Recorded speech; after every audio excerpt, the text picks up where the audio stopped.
കായംകുളം എരുവ കോയിക്കൽപ്പടി പാലത്തിനടുത്തും കരിപ്പുഴ തോട്ടിലും വൻതോതിൽ മാലിന്യ നിക്ഷേപം. തോട്ടിൽ ഒഴുക്ക് സുഗമമല്ലാത്തതിനാൽ വിവിധ മാലിന്യങ്ങൾ കെട്ടിക്കിടക്കുകയാണ്. ഇത് പ്രദേശവാസികൾക്ക് ആരോഗ്യ പ്രശ്നങ്ങൾ സൃഷ്ടിക്കുന്നുണ്ട്. കായംകുളം എരുവ കോയിക്കപ്പടി പാലത്തിന് സമീപവും കരിപ്പുഴ തോട്ടിലും വൻതോതിലാണ് മാലിന്യ നിക്ഷേപമുള്ളത്. വിവിധ തരത്തിലുള്ള മാലിന്യങ്ങൾ അടിഞ്ഞുകൂടി ഇവിടെ കിടക്കുകയാണ്. ഇത് പ്രദേശവാസികൾക്ക് ഏറെ ബുദ്ധിമുട്ട് സൃഷ്ടിക്കുന്നു. ഇവിടെ മാലിന്യം കൊണ്ട് ശ്വസിച്ച് കിടക്കാൻ രണ്ട് പിള്ളേരിപ്പം വേറെ വീട്ടിലുള്ള വാടകയ്ക്ക് വീടെടുത്ത് അവിടെ താമസിപ്പിച്ചേക്കുന്നത്. ഇവിടെ ഒട്ടും കിടക്കാൻ പറ്റത്തില്ല. ഇതല്ലായിരുന്നു കുറേ കുത്തി വിട്ട് അതിനുശേഷം വീണ്ടും ഈ ഒഴുക്കില്ലാതെ കിടക്കുന്ന കാരണം ഇതാകെ ബുദ്ധിമുട്ടാണ്. എന്തെങ്കിലും ഇത് കാണുന്ന അധികാരികൾ എന്തെങ്കിലും ഒന്ന് ചെയ്ത് ഇതൊന്ന് മാറ്റിത്തരണം.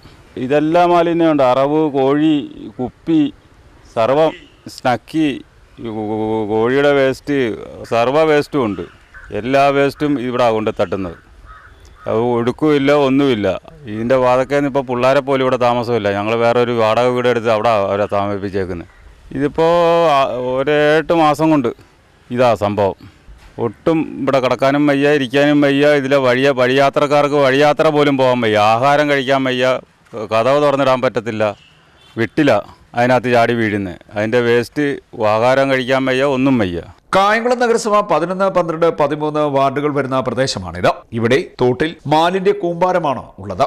ചേറും പോളയുമൊക്കെ അടിഞ്ഞ് തോടിന്റെ ഒഴുക്ക് സുഗമമല്ലാതെ ആയതോടെ മാലിന്യം കെട്ടിക്കിടക്കുന്ന സ്ഥിതിയാണുള്ളത്. ഇറച്ചിക്കോഴി മാലിന്യങ്ങൾ, പ്ലാസ്റ്റിക് ഉൽപ്പന്നത്തിന്റെ മാലിന്യങ്ങൾ തുടങ്ങി എല്ലാത്തരം മാലിന്യങ്ങളും ഇവിടെ വന്ന് അടിയുന്നുണ്ട്.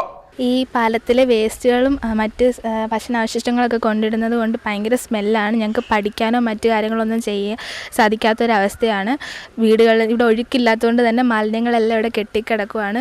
ഞങ്ങൾക്ക് വളരെയധികം സ്മെല്ലാണ് ഇവിടെ അനുഭവപ്പെടുന്ന. ഭക്ഷണ സാധനങ്ങളിലെല്ലാം പുഴുക്കളും മറ്റ് വേസ്റ്റുകളും എല്ലാം മറ്റ് പ്രാണികളും എല്ലാം വന്ന് ഇരിക്കുകയാണ്. പിന്നെ ഇവിടെ ഒഴുക്കില്ലാത്തതുകൊണ്ട് ഇവിടെ എല്ലാം കൂടെ കെട്ടിക്കിടക്കുന്നതുകൊണ്ട് തന്നെയാണ് ഇത്ര സ്മെല്ല് അനുഭവപ്പെടുന്നത്. ഇത് എത്രയും പെട്ടെന്ന് മാറ്റാൻ എന്തെങ്കിലും രീതിയിലുള്ള കാര്യങ്ങൾ ചെയ്തില്ലെങ്കിൽ ഇത് ഭയങ്കര സ്മെല്ലാവും. ഞങ്ങൾക്ക് ഭയങ്കര ബുദ്ധിമുട്ടാണ്. മാലിന്യ കൂമ്പാരം നിരവധി ആരോഗ്യ പ്രശ്നങ്ങൾക്കും ഇടയാക്കുന്നുണ്ട്. ഈ ഭാഗത്ത് തോടിന്റെ ആഴം കൂട്ടി സംരക്ഷണ വേലി കെട്ടി മാലിന്യ നിക്ഷേപം തടയണമെന്നാണ് നാട്ടുകാർ പറയുന്നത്. ഇത് ഈ നാട്ടുകാർ കുറച്ച് നാളായിട്ട് അനുഭവിക്കുന്ന ഏറ്റവും വലിയൊരു ദുരിതമാണ്. ഈ കരിപ്പുഴ തോടിൻ്റെ സൈഡിലുള്ളവർക്കും അല്ലെങ്കിൽ ഇതുമായി ബന്ധപ്പെട്ടവർക്കാണ് ഇതിൻ്റെ ഏറ്റവും അധികം ഒരു ബുദ്ധിമുട്ട് അനുഭവിക്കുന്നത്. കാരണം ഇതിൽ ഒഴുക്കില്ല. മാലിന്യങ്ങളെല്ലാം കൂടെ കയറി അടിഞ്ഞു കൂടിയിട്ട് ചേറും എല്ലാമായിട്ടാണ് ഇവിടെ നിൽക്കുന്നത്. പ്രത്യേകിച്ച് ഇത് പാലത്തിൻ്റെ അടിയൊക്കെ ആയപ്പോഴത്തേക്ക് ഇവിടെ വേസ്റ്റുകൾ പൂർണ്ണമായും ഡംപാവുന്ന അവസ്ഥയാണ്. അതിനോടൊപ്പം തന്നെ ഈ മറ്റുള്ള ആളുകളൊക്കെ ഈ കാറ്ററിങ്ങിൻ്റെ അങ്ങനെയൊക്കെയുള്ള ചില ആഹാരങ്ങൾ കൊണ്ടുവന്ന് തോട്ടിലേക്കൊക്കെ തട്ടുന്ന അവസ്ഥയാണ്. നിങ്ങൾക്ക് ഇവിടെ വീഡിയോ എടുക്കുമ്പോൾ തന്നെ അത് കാണാൻ പറ്റും. ഈ ഒഴുകി വരുന്ന മാലിന്യം ഇപ്പം ഒട്ടും പോകാത്തൊരവസ്ഥയാണ്. അതിനകത്തുണ്ടാകുന്ന വിഷയം എന്ന് പറഞ്ഞാൽ ഇവിടെ ഇപ്പം പ്രാദേശികമായിട്ട് ഇതുവഴി ഇങ്ങനെ പോകുമ്പോൾ തന്നെ അറിയാം, അതിഭയങ്കരമായ സ്മെല്ലാണ്. ആളുകൾക്ക് ഈ വീടുകളിലേക്ക് ഒരുതരം ചില ഈ വണ്ട് പോലെയുള്ള ചില സാധനങ്ങൾ കടന്നു വരികയാണ്. അപ്പോൾ അത് കടന്നു വന്ന് കഴിയുമ്പോഴത്തേക്ക് കുട്ടികൾക്ക് പഠിക്കാൻ പറ്റുന്ന ബുദ്ധിമുട്ടാണ് ഈ സ്മെല്ലിൻ്റെ ഉണ്ട്. കാരണം ഇത് അങ്ങ് വളരെ ദൂരെ വരെ ഇതിൻ്റെ സ്മെല്ലടിക്കുന്നൊരവസ്ഥയാണ്. അതിന് അടിയന്തരമായി അധികാരികൾ ഇതിന് ഒരു നിലപാടെടുത്ത് കൃത്യത ഉറപ്പുവരുത്തി ഇവിടെ ഒരു നല്ലൊരു രീതിയിൽ ഇതിനെ ഒന്ന് സംരക്ഷിക്കണമെന്നുള്ളതാണ് ഞങ്ങളുടെ ആവശ്യം. അതോടൊപ്പം തന്നെ ദൂരസ്ഥലങ്ങളിൽ നിന്നും ഇവിടെ മാലിന്യം കൊണ്ടും നിക്ഷേപിക്കുന്നുണ്ട്. ഇവരെ കണ്ടെത്തി മാതൃകാപരമായി ശിക്ഷിക്കണമെന്നും നാട്ടുകാർ ആവശ്യപ്പെടുന്നു. അതേസമയം കോയിക്കൽപ്പടി പാലത്തിന്റെ നിർമ്മാണം ഉടൻ തുടങ്ങാനിരിക്കുകയാണെന്നാണ് അധികൃതരുടെ വിശദീകരണം.